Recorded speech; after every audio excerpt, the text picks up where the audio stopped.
This section is about the political theorists that we study in POL 111, American National Government, the three main theorists being Hobbes, Locke, and Rousseau.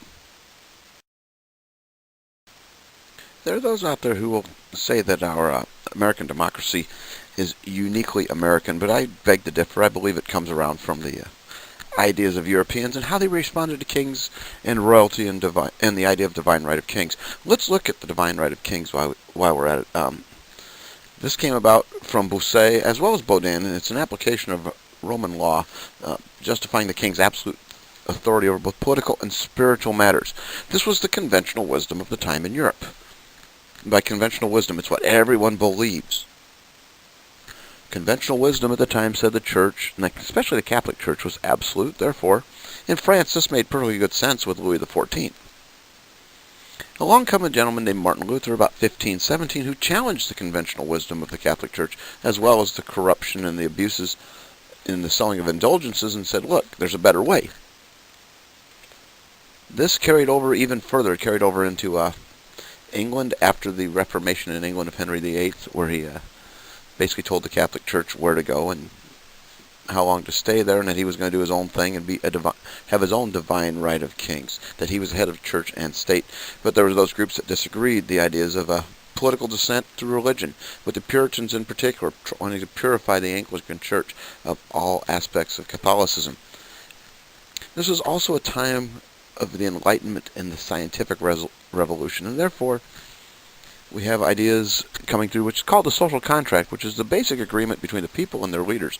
It's a non-written contract. It is understood that it is this way. And this is best seen in England in 1688 following the abuses of James I and the Glorious Revolution, the role of natural law. And keep in mind, natural law also meant having people like John Locke, the contemporary of the time, theories of gravity, theories of inertia. Several ideas of natural law and science were applied to social science and how did it work. Keep in mind, the three theorists you see have to be taken in the context of the times. The political theorist I want to look at today is Thomas Hobbes. Thomas Hobbes wrote towards the end of the English Civil War of the 1640s and into the 1650s, where a king such as Charles I, who used his power absolutely, and I mean he literally did things that just didn't make sense, such as suspend Parliament in 1628, enforce taxes without any representation.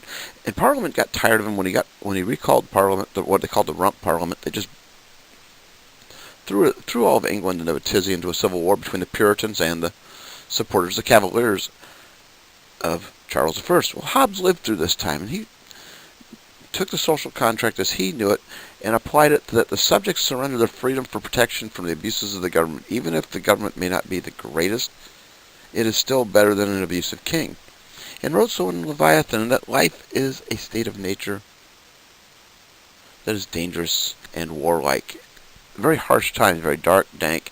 In fact, the time after, the decade after Hobbes wrote this was a time of basically the Puritans running the show, primarily through Oliver Cromwell. It is not until later years that we see the social contract brought to something we're used to seeing in the modern context. Perhaps most significant in my mind, and as well as their textbook, of all political theorists is John Locke. John Locke wrote in the late 1600s and was a contemporary of Sir Isaac Newton, who, as we all know, just came up with the idea of the theory of gravity. Locke decided to take those scientific principles, being contemporary of Newton, and lay them out as how it worked out with social life and the social contract, and that a government cannot deprive its subjects of certain rights, and those are the inalienable rights of life, liberty, and property. And that if the government does not safeguard those rights, that the individuals that are governed have the right to overthrow that government, just as they did in 1688 when they overthrew King James II in the Glorious Revolution, where Parliament basically saw an abusive king, saw no way out of it, called for the next in line in the Revolution of William and Mary, and it was a peaceful revolution. But Locke has influenced so many people, in particular Thomas Jefferson.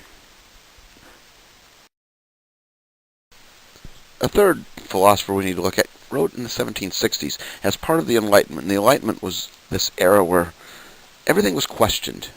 it was discussed amongst the upper middle class and some of the elites, but not all the elites. And one of those gentlemen was Jean-Jacques Rousseau, a Frenchman who wrote about the government enacting the will of the people. In other words, talking about whatever the will of the people is, it will be carried out in the electorate or through the kings, and that people are happy and innocent in a natural state. He believed in the general will, that the government should do what the majority would like.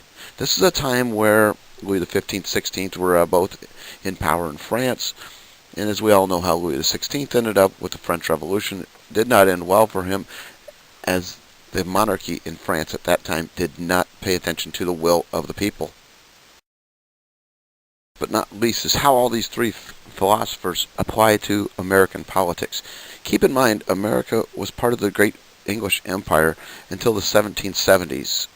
That we are an example of anti-absolutism in England, that the king and parliament as well as the prime minister all abused power in forcing taxes, in trying to enforce admiralty courts, and trying to enforce the will of the monarchy on the people who had already set things up on their own. A good example of this being the direct democracy in New England town hall meetings, especially under the Puritans, where everybody who was considered a citizen, which meant you were part of the church and you were also a taxpayer at the time, you were considered to be able to vote.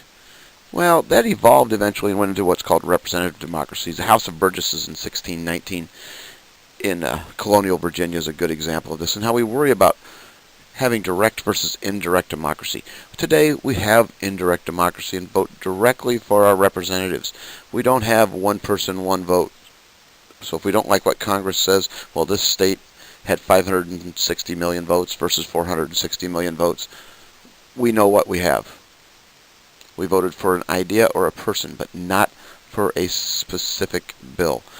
Now, the question comes down, though, are the representatives acting in our best behest?